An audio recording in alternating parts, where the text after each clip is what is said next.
What's happening, Wargamers? Welcome to another Aegis Brand Studios video where we're going to be talking some cool new product. And this week, this video, we get to discuss the Star Wars Shatterpoint convention exclusive, the Adepticon convention exclusive for I Am No Jedi, which is the Ahsoka Tano and Vader 3, the Vader Fallen Master dual pack. And boy, is this an awesome pack. This is very exciting. I'm actually very happy with this pack. Excuse me while I just grab some stuff here, because I think it is an exceptionally cool box here. So what do we got in this box? Well, we're getting a new diorama style thing. So this is very much in the vein of the You Cannot Run box, which was Darth Vader, Jedi Hunter, and Obi-Wan Kenobi out of hiding. Very similar to the Crisis Protocol diorama boxes that we were getting, with King T'Challa and Killmonger Usurper, Spider-Man Doc Octopus, the Weapon X box. So it's another one of those veins. So what it is, it's two characters and it's a piece of terrain that comes with it. Now, right off the hop, I just want to say that I like that this piece is much more usable. It's a piece of terrain that you can actually put onto the table. It has all its sides attached to it, which is really nice. So it's not a hollow back on it, which in and of itself is a really nice touch. It means I can put this on the table, and you're going to see it in an upcoming battle report, no less. And it works. It works. You can place models on it. It can work as a piece of line of sight blocking terrain, something to slow things down, and it's a very cool dynamic piece. So as you can see, it's got like the really cool like textures on it, the raised thing. It's got that floating crystal thing, which I think is supposed to represent like the Sith holocron from Rebels.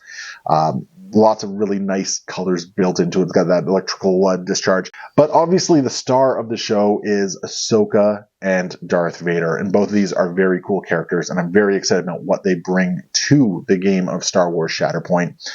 Because I think it brings something that really helps the Rebels out. And it gives Empire an extra little bit of teeth. Not that they really need it, but it's a cool new piece. And it gives you another option where, if you are a diehard Vader fan, you can still bring Vader, as well as one of the other really great support or primaries that Shatterpoint has to offer. So let's take a look at the two characters. So we're going to start with Darth Vader, Fallen Master, and right off the hop, got to point out he is 5 points. So he is a hefty one. It is going to run afoul of some of Empire's predilection towards 7-point primaries. Your Thrawns, your Veers, that sort of stuff. Obviously, you can still run them in Iden without too much issue. But mostly, with the upcoming Krennic box, who has 9 points, Vader might fit in a little bit more easily there. But at 5 points, you got to ask, does he do what he's worth? Is he worth that 5 points? Well, he's got a really great suite of abilities here. He's got a tactics ability called Anakin Skywalker was weak. Basically, at the start of his activation, he's going to be able to refresh a force, providing he does not have a strain.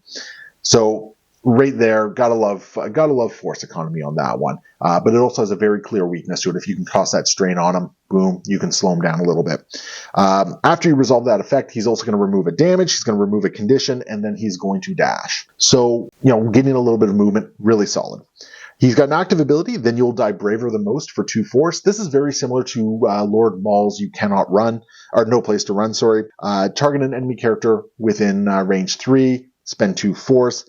You're going to basically pull that character range 2 towards Vader Fallen Master, and then you are going to apply the exposed condition. So for a character that is all about hitting things really hard, being able to toss that expose on there, beautiful. He's got a reactive ability. The power within will soon serve the Emperor. It's at the end of this unit's activation. It can use the ability. You're going to apply a strain to him. However, in response to that, you're going to choose an active objective within range 3 of this character, and this character now contests that objective until the end of this turn. This one's really kind of cool, because first off, it means he can contest it to keep another character from scoring it. If your opponent is scoring it and he's moved off it or something like that, you can keep them from scoring the point. If the point itself is uncontested, say a scenario just flipped or something like that and nobody's on that point, you can use it to take control of that point. Meanwhile, Vader himself is standing on another. So Vader himself can actively control 2 points or contest 2 points. which is a really big deal for a character that is very focused on killing things. So really neat ability. It's not always going to be used for it, but I think there's a lot of utility if you have the force for it. And then he has an innate more machine than man. He has protection, steadfast, and he has impact 1. These are all just great abilities to have. Protection means he's reducing the damage from an attack tree by 1. Steadfast means he's ignoring the first push that happens, or the first shove, I should say, that happens from an attack. And then impact 1, obviously, when he focuses, he's adding an additional die for his focus. So Vader, really cool. As far as his card goes, I mean, he doesn't have a ranged attack. He's only got 5 ranged melee defense. He's throwing 7 dice base all the time. His tree is pretty good. I mean, he's capping out at about 8 damage. I'm not going to go over the full tree because you're going to see it in the corner right there. But it's got some really nice options. It's got pushes on 2, which is really solid. It's got that pin very early on. It spikes into 3 additional damage. So you can do up to 5 damage in your first 3 successful hits. You can potentially throw in a bunch of conditions as well. There's a strain option. There's a disarm option. You obviously have to choose which path you're going. And then, of course, you can just do 2 more damage to do a total of 8. Or if you need the recovers, you have that option as well. So it's a really solid tree. It's going to be able to... You have to full tree to take out most secondaries or supports in the game. But if they're already wounded, Vader is a very... good target for trying to finish it all off. Then on top of that, for his melee expertise, it's a decent tree. He's got on 1 to 2, he's got a strike, and he's going to turn a defensive block into a fail.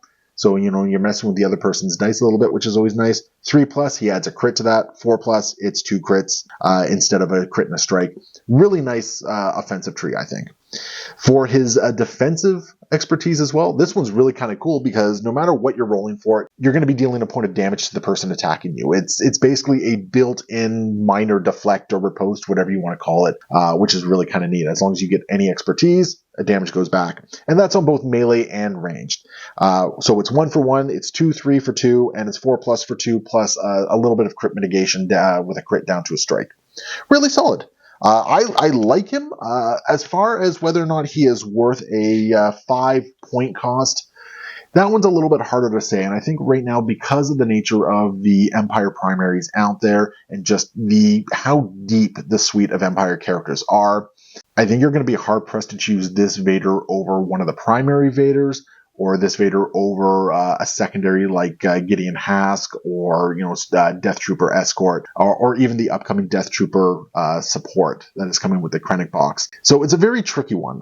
Empire is not lacking any ways to kill and wound enemy models. However, getting a little bit of force refresh might make that 5 points worthwhile. It's going to be interesting to see how he shakes out. I actually like him more as a rebel. Weirdly enough, because he's very tag agnostic. He doesn't actually care about the Galactic Empire tag all that much. He doesn't really care about the Inquisitorius tag, but instead, because he's tag agnostic, he can be slotted in as sort of your damage dealer, your fire and forget missile in a rebel squad. Which is really kind of neat and interesting. Who does he fit with? Well, I mean, any sort of 8 threat, you can slot him in there. There's not a lot of 3-point supports in there, like there's Lando and Bartu, for instance. So, I mean, you still got to be careful there, but he can potentially get in there and be a little bit of muscle for the rebellion. So I do kind of like him there. Not so hot with him in Empire, but I think there's some really interesting play with him if you splash him elsewhere. Next up, we have Ahsoka Tano Fulcrum, and this I am very excited for. I've been a fan of the Ahsoka's character from the growth of her in Clone Wars to Rebels and all this sort of stuff. So I'm very happy to see an Ahsoka that really feels like she represents what she is in the shows and everything like that. So she's an 8-point primary. She's got Rebel Alliance and she's got Force User for her tags. The downside here is no Spy, no Spectre tags. It's a little disappointing. I understand that she probably would have really ruined the curve if she had the Spectre tag. I think they could have given her the Spy tag as well, to be honest, but there's a lot of Spy synergy coming up that, maybe there's just something we haven't seen beyond the Cassian Andor box at this point. But having said that, she works very nicely. So she's got her active ability. She is Fearless. It's a 1 force ability. It allows her to make a jump, and she can do it twice per activation, much like Ahsoka Tano Padawan, which is really cool.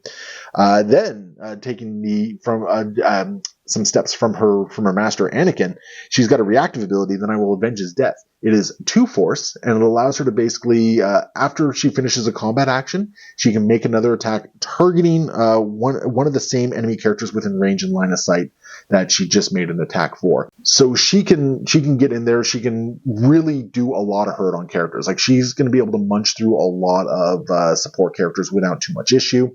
And even secondaries and supports, like even Vader with his 12 stamina pool, Ahsoka can potentially take down in 2 shots. So she's very potent in that.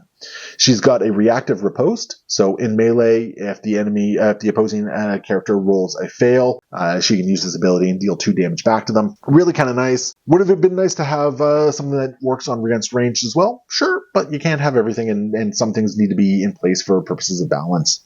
And then she has her identity. I am no Jedi. And this is really cool. So once per turn, when she would wound an enemy unit, she gets to refresh her force and she gets to make a jump. Then, if that character happened to be a primary or secondary, she can either refresh another force or she can make a 5-die attack. This is really cool, especially once you start getting into her attack tree, because she can do 6 damage in 3 successes, and her expertise is really nice on the conversion there, which means that if you get her into the right situations, not only can she double tap a character and then potentially pay for it, or she can double tap a character, refresh one of the forces, and then make another 5-die attack on another character that can potentially wound it, tee it up to go down, or even just maybe displace it or put a bunch of conditions on it. This is a really strong ability. I love this, and in play, it has felt so good to be dishing that one out. So very excited by that one. As far as her trees go, she's got 2 of them. We'll start with the Form 5 Shen Reverse Grip.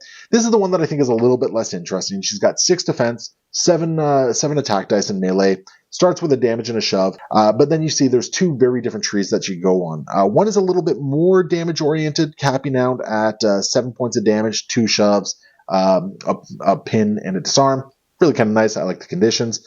The other route goes a little bit more support-heavy, I guess, with 3 recovers, a reposition, and another jump, so she's very mobile. And able to get around, and she can recover some people. And the fact that she gets a reposition before the recovers is really nice, because maybe she can get into a place where she can help out one of the other allies on the table. For her expertise for this, 1 for 2 strikes, 2, 3 for 3 strikes, 4+4, a crit and 3 strikes. Really solid there. No real complaints. It's great conversion there. You just overwhelm with strikes and dice. Her defensive thing, she's always getting 2 successes regardless of her expertise rolled. On a 2-3, she's going to add some crit mitigation if crit down to a strike. And on a 4+, she'll add a jump to that as well. Really solid, very consistent, that you can count on that a lot. Of course, if she ends up getting exposed and you lose that, it does kind of hurt a little bit, but she's still throwing 6 dice, which is nothing to scoff at. Her other side is Jarkai, and this is the one that I'm really excited about. So she keeps the 7 attack dice, goes down to 5 on her defensive dice, but her tree has a top and a bottom before it merges into 1. On the top path, as you can see, 6 damage on 3 successes, which is just crazy. That means you don't have to get a lot of successes in to really put a lot of hurt on a character. The bottom tree is just 3 damage, but it's also 3 conditions. You got your disarm, your disarm, your expose, and your strain, which is just debilitating on a bunch of characters. So if you can't take the character down, being able to toss a bunch of conditions on them is really nice as well, and that can almost be just as good sometimes. Then they sort of meet together for a shove. You get 2 more damage and then a reposition. So if you full tree her, she becomes very mobile again. Only the 1 shove on this one, but she's trading off the ability to displace a character for the ability of just absolute murdering that character, because then you can, spend the 2 force, get that second attack in, and probably finish off most characters that you're now going into. For her expertise trees, again, pretty solid for her attacks. 1 to 2 is a crit and a strike. 3 to 4 is 2 crits, and 5+, 3 crits. It's solid. Crits are always they're just good. They're just good in general. And when you're throwing 7 dice, it's not too hard to get a couple expertise in there. The fact that 1 to 2 translates into 2 successes, really nice. For her defensive expertise, for 1, it's 1 with a strike to a fail. 2 to 3 is 2 successes with a strike to the fail. And then 4+ is 2 successes, crit to a strike and strike to a fail. It's not the best defensive expertise, but it is still very good for the amount of dice that you're throwing down there, and I have no complaints. So where does Ahsoka work? Well, obviously, Ahsoka is herself is very take agnostic. She doesn't really need to be because she doesn't affect anyone else with her abilities. So it's more, do you want to be able to affect her? So obviously, she's going to be enjoying any sort of rebel team that can move rebels along or buff them in certain ways. So General Solo is really nice. Pairing her with Spectre is really nice.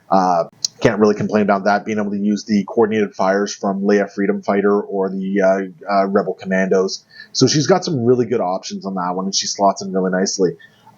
But because she's also pretty take agnostic, you could probably, if you wanted to, you could fit her into some other squads. If you wanted to pair her with a bunch of scoundrels or Mandalorians or something like that, she adds a lot of muscle to it. I don't quite think that she cares about Empire. I don't think she's bringing anything to Empire that they don't already have or that they don't care about in other places. That's not to say you can't take her there, but I don't think there's as much value to it. But just in general, I'm really excited by this Ahsoka. She plays really great on the table. I'm very excited to see what more people are doing with her. And I'm very excited to see what's going to happen as we get more Rebel releases down the road. But there we go. That is the I Am No Jedi pack for convention exclusive for Adepticon. Let me hear what you think below. Just hit the comments and all that sort of stuff. I want to get this conversation going. Do you like the pack, not like the pack? And do you plan on getting it? Or do you plan on waiting until the character-specific pack comes out later that just lacks the terrain on this one? Because it's just the diorama one that's convention exclusive. You're going to be able to buy the other things separate as they come out. But anyway, let me know in the comments below, and we'll see you next time. Happy wargaming.